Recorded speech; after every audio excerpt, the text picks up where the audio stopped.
A few years ago in Sydney, billboards were erected at railway stations for commuters to read on their way home from work. They said, "You'd be home by now if you lived in Adelaide." Adelaide's a great place to live. We have stunning beaches, outstanding wineries, easy access to bushwalking in the outback. We've got world-class sporting facilities, stacks of festival and culture, and we still have affordable housing. It's accessible, it's friendly. But the most significant thing you need to know about Adelaide is that it has over 1 million people who desperately need Jesus. Holy Trinity Church was a church plant from England over 180 years ago.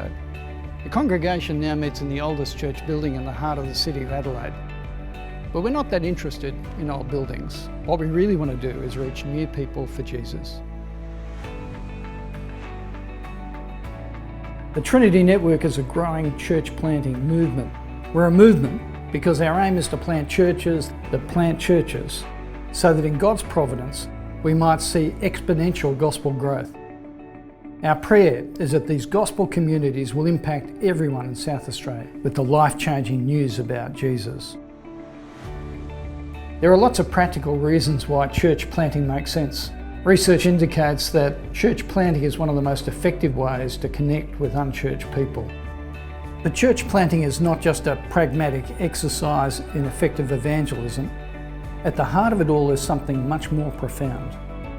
We plant churches to reach people because God stepped into this world to reach out to us. So we courageously and lovingly proclaim the gospel. We want people to have the opportunity for a life that endures, to be with God for eternity. We need to plant churches because at the end of the day, heaven and hell hang in the balance. Can you imagine a city with hundreds more vibrant, gospel-proclaiming churches established across the suburbs and towns impact their local communities with love and generosity?